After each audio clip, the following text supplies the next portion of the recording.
Students, today we are going to discuss our chapter 4 alternative centres of power. Power के alternative centres कौन से बने बाद में, जैसे वर्ल्ड वॉर सेकंड हुआ या उसके बाद के पावर्स में कौन कौन से है। तो पहला है यूरोपियन यूनियन।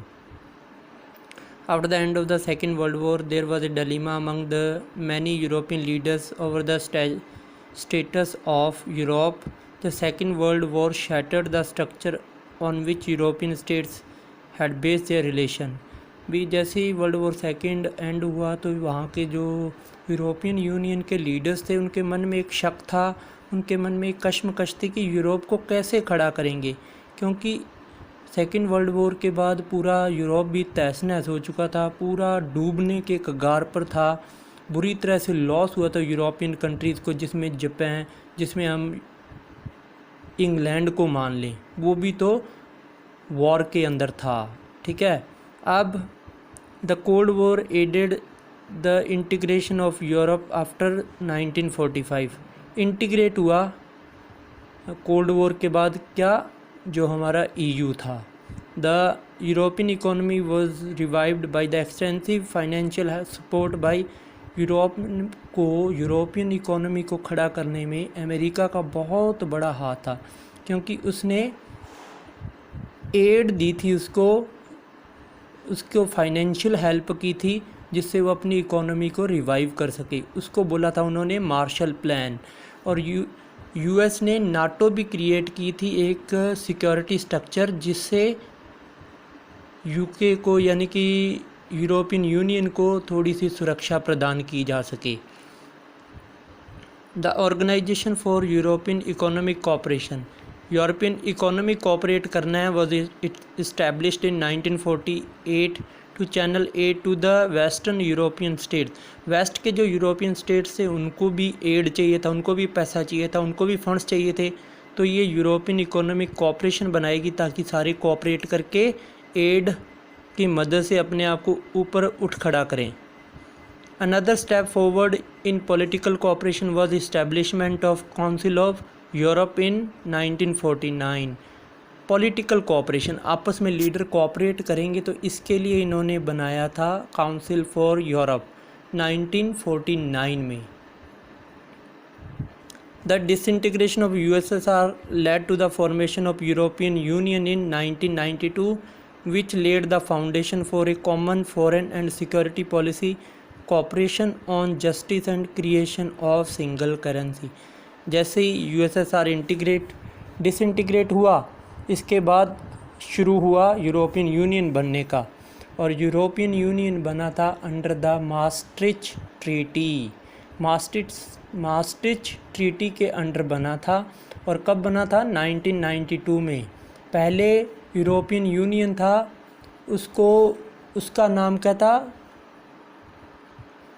आप उसका नाम मुझे इस बुक से या इस वीडियो में बताएंगे कि उसका नाम क्या था, नहीं तो मैं आपको ज़रूर बताऊंगा कि जो यूरोपियन यूनियन है उसको पहले क्या बोला जाता था। यूरोपियन इकोनॉमिक कम्युनिटी बोला जाता था उसको, जिसको बाद में हमने यूरोपियन यूनियन बता दिया था। यूरोपियन इकोनॉमिक कम्युनिटी, क्योंकि ये इकोनॉमिक और पॉलिटिकल यूनियन था, इकोनॉमिक और पॉलिटिकल यूनियन था।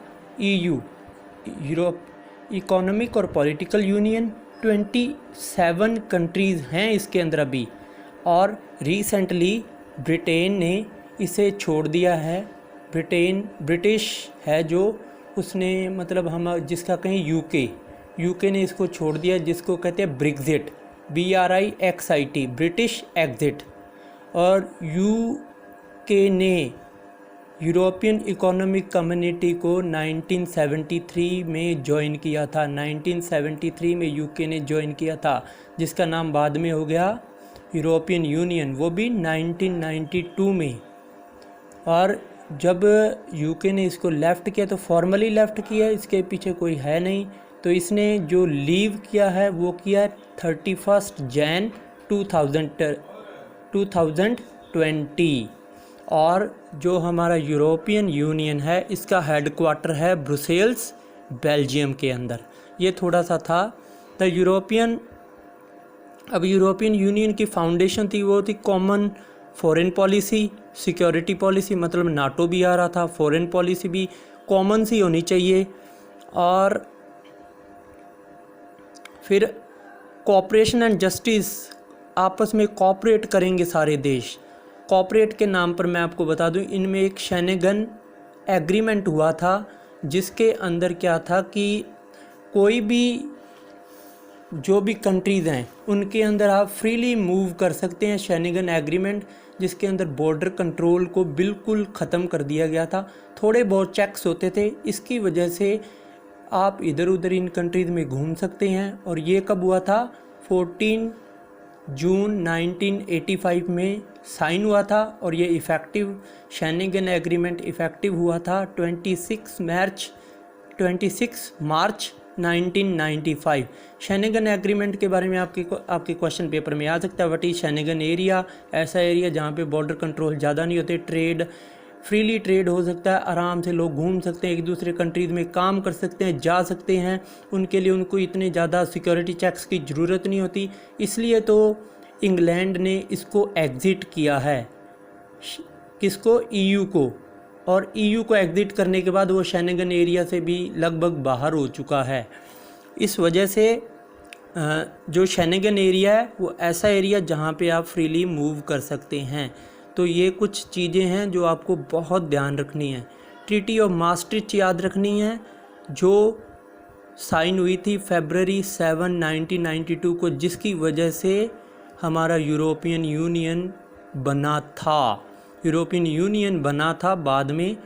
और इसको जो ट्रीटी ऑफ maastricht है इसका विरोध दो ही कंट्रीज़ ने किया था, डेनमार्क एंड स्वीडन ने, और उन्होंने यूरो को अपनाने से भी मना कर दिया था। The European Union has evolved over time from an economic union to an increasingly political one. अब पॉलिटिकल वन हो है, ये पॉलिटिकल वन भी हो गया। आजकल पॉलिटिक्स भी बड़ी चल रही है। पहले ये कहते इकोनॉमिक यूनियन बना था, इकोनॉमिकली ये आपस में ट्रेड करेंगे और लोगों का फ्री मूवमेंट होगा, किसी पर ज़्यादा रोक टोक नहीं होगी, इसलिए इसका शेनेगन एरिया की बात की हमने। The European Union has economic, political, diplomatic and military influence. इसका मिलिट्री इन्फ्लुएंस भी बहुत बड़ा है क्योंकि ये बहुत बड़ा एरिया है, और डिप्लोमेटिक मतलब बड़े बड़े लीडर्स हैं जो भी हैं इसके साथ। और एक ईयू का जो है कॉन्स्टिट्यूशन नहीं है, लेकिन इसका खुद का फ्लैग है, इसका खुद का एंथम है, फाउंडिंग डेट है इसकी, और इसकी करेंसी भी है जिसको हम नाम लेते हैं यूरो। यूरो इसकी करेंसी है और सब कुछ है इसका, लेकिन इसकी कॉन्स्टिट्यूशन अलग से नहीं बन पाया। Economically the European union is world largest economy. It had a GDP, gross development product, of more than 12 trillion in 2005. Its currency euro can pose a threat to the dominance of US dollar. 12 trillion 2005 में थी, मतलब USA से थोड़ी सी ज़्यादा। और जो ये world trade है ये इसका 3 टाइम्स लार्जर है यूनाइटेड स्टेट से।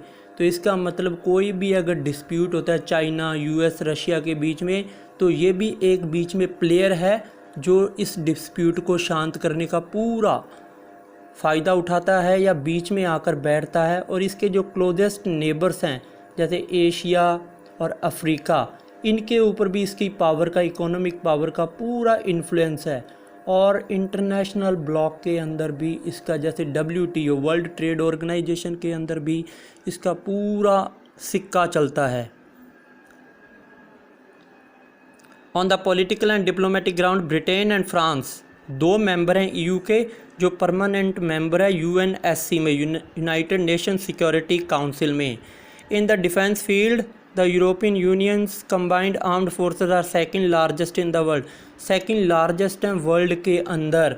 तो इसका मतलब यूरोपियन यूनियन बहुत बड़ा है। और जो इनके पहले ब्रिटेन के प्राइम मिनिस्टर थे टोनी ब्लेयर, वो अमेरिका के पार्टनर थे इराक इन्वेजन के अंदर।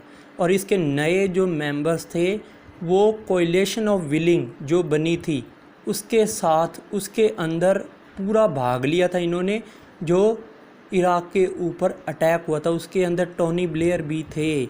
और ईयू के जो कंबाइंड एयरफोर्स है वो बहुत वर्ल्ड सेकंड लार्जेस्ट है। तो इसका मतलब जो दो इसके मेंबर हैं जिसमें ब्रिटेन और फ्रांस है, उनके पास 550 न्यूक्लियर वार हेड्स, मतलब न्यूक्लियर वेपन्स हैं 550 in the count, lot of. और जो इनका एग्ज़िट हुआ है ईयू से, आप इंग्लैंड का बता दें चाहे आप ब्रिटेन का बता दें, ब्रिटेन की बात करेंगे हम, यूके की बात करेंगे ना कि ब्रिटेन की। यूके का जो एग्ज़िट हुआ है वो इस वजह से हुआ है कि वो बहुत आपस में लड़ाई चल रही थी इनके बीच में कि बॉर्डर कंट्रोल होने चाहिए या नहीं होने चाहिए।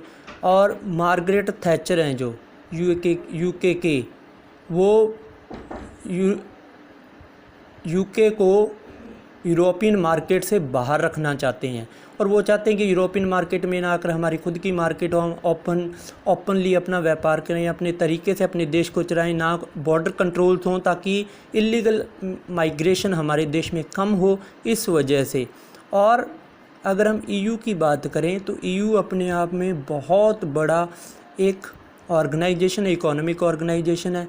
और इसकी यूएसए के बराबर ये इसलिए बैठता है क्योंकि इसके अंदर बहुत सारे देश आते हैं जिनका खुद का बहुत बड़ा दबदबा है। इस वजह से ईयू एक बहुत बड़ा गुट है जो हमेशा यूएसए के लिए थ्रेट बना हुआ है। Thank you so much guys, this is the part first of our video. Thank you so much, hope you have understand this clearly.